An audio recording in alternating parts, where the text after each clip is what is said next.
In the next part I'll show how to make these deep raised panels just with basic tools on the router table. This is the effect I'm after. We've got thick applied mouldings that stand proud of the actual face of the door. But first I'm going to joint some boards to make the bottom panels out of, and then cut these really deep raised panel effects just using the router table with normal cutters and a jig. Jointing the boards for the bottom two panels, planed them all good and flat and sawn down the mating faces square and straight. I'm going to be jointing them with loose tongues, so I need a groove down that mating face.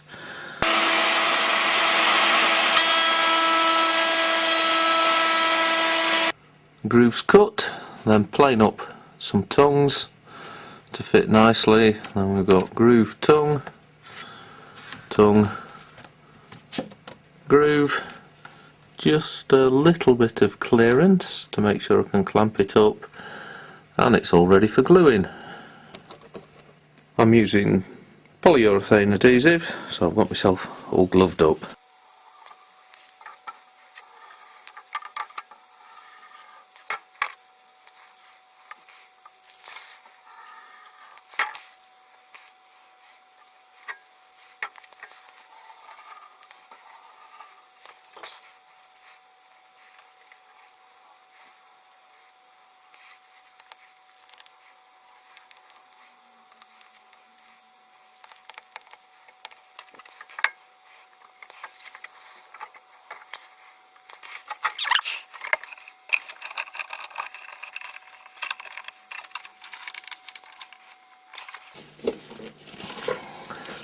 Looks good and tight.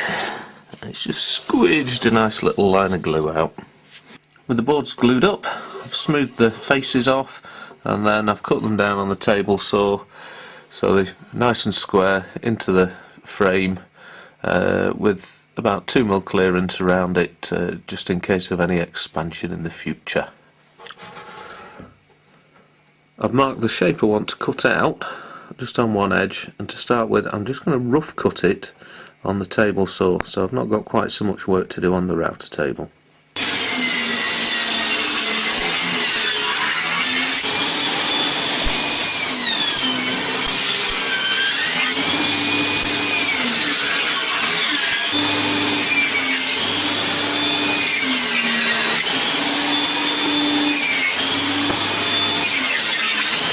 That leaves us with two panels, most of the material removed. Using a straight bit, the first part of the routering is to clean these faces up so they're accurate.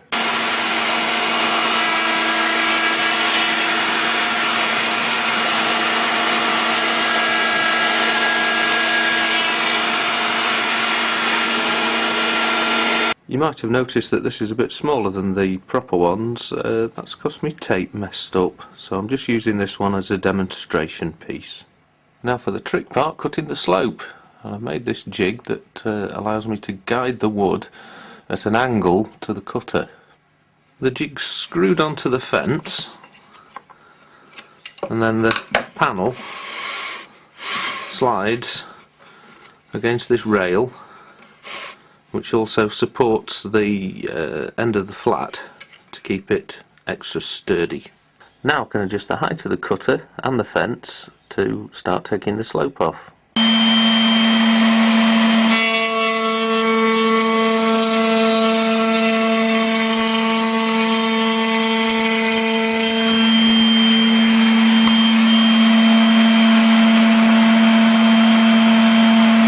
After we've roughed out most of the material, it's time to start getting accurate. We need the edge of the cutter to come just up to where the slope meets the flat.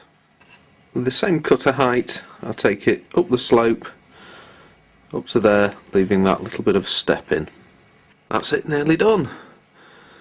The step's got a little bit of an angle on it, so I've just got to trim that back without the jig on the router table, and then just a little light sanding to get rid of any slight tram lines that's left on there.